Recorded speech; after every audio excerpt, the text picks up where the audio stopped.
Ne commettez pas l'erreur d'essayer de vous représenter sa figure. C'est l'attitude générale seule qui importe. Quant à la figure, c'est un de ces masques vagues que la pluie forme sur la vitre d'un wagon et où les yeux ne sont une seconde réalisés qu'au détriment de la bouche. Pilate, Haute-Garonne, une première.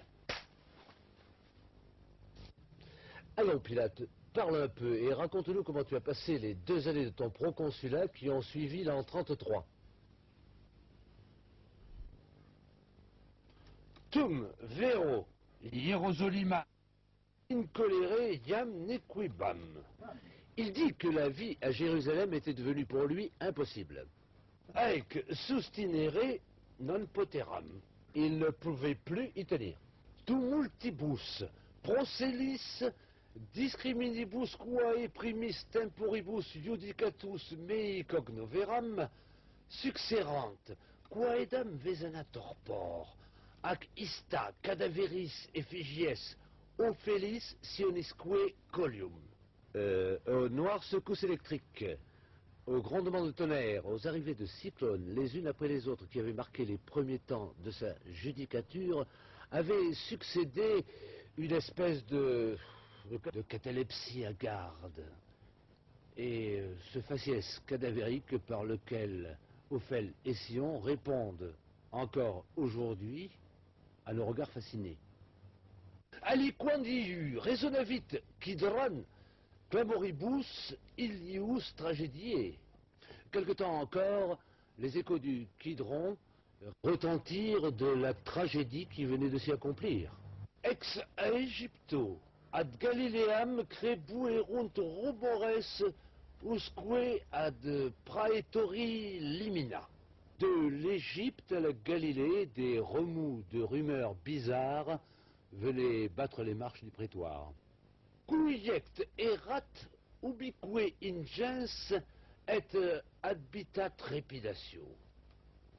On avait le sentiment d'un mouvement immense et secret qui se mettait en œuvre de tous côtés. Trepidatio. Ista Hierosolima nata erat. Originem autem deserebat in relictione quae ad sepulcrum duceret. Mais ce mouvement qui avait Jérusalem pour point de départ semblait condamner son origine à une espèce de délaissement spirituel qui n'aurait pour terme que le tombeau. Sicut in tous in cadavere esse videbator. On avait le sentiment d'être à l'intérieur de quelque chose dont la vie s'était retirée. Cum Nicodemo disputans concedere debuim eum vera dicere. Je ne pus m'empêcher, dit Pilate parlant d'un de ses entretiens avec Nicodème, cum mi asperas damnatas species et tanquam vexatas indicavit virorum quos videmamus sicut quemque generarorium vel sexagenerarorium politicorum veteratorum qui subito senescunt. De lui donner raison quand il me fit remarquer cet aspect farouche et condamné, cet air marqué des gens que nous rencontrions. Oui, c'est comme les hommes d'État entre 60 et 65 ans qui capitalisent d'un coup les effets d'une vieillesse trop longtemps ajournée. Quem autem mihi causas redere tentavit statim eum continui capitis dolorem timebam. Mais quant aux explications que le bonhomme essaya de me donner, je dis bientôt le prix de s'interrompre. Ma tête n'y résistait pas.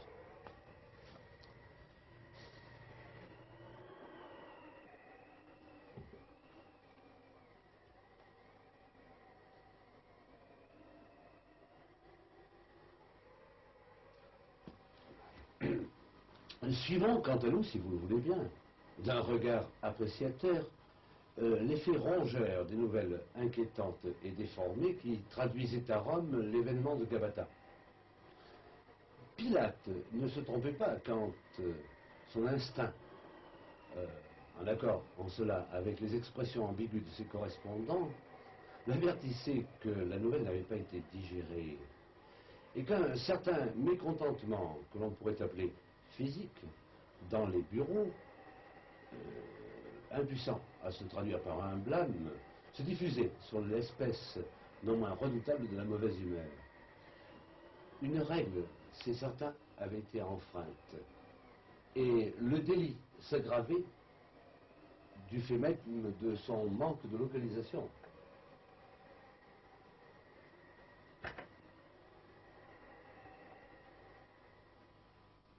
C'est ainsi que notre procurateur, impuissant et éloigné, sentait chaque jour davantage se dessécher le pédoncule qui le rattachait au cep administratif.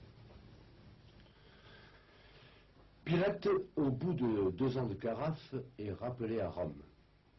Et à partir de ce moment, nous ne savons plus rien de lui, sinon qu'il est tombé en disgrâce. Ce violent et ce faible ne pouvait faire de vieux os dans un poste asiatique. Une tradition affirme qu'il a été envoyé en Haute-Garonne, non loin du lieu où, dans une autre modeste villa, le tétrarque Hérode lui-même, en compagnie de son Hérodiade, terminait bourgeoisement une carrière mouvementée. D'autres légendes affirment qu'il se frappa la poitrine et mourut, confesseur et martyr.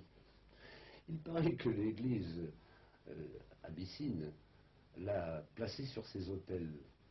Je suppose que les fonctionnaires négus sont heureux de trouver en lui un patron à invoquer dans les ambiguïtés de leur carrière.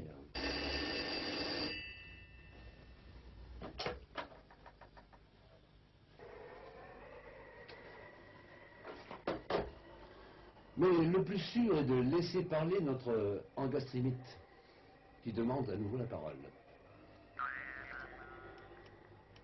Dicendi finem aut feci. Il n'a pas fini. Permiro, enim, experimentum, momento contingo.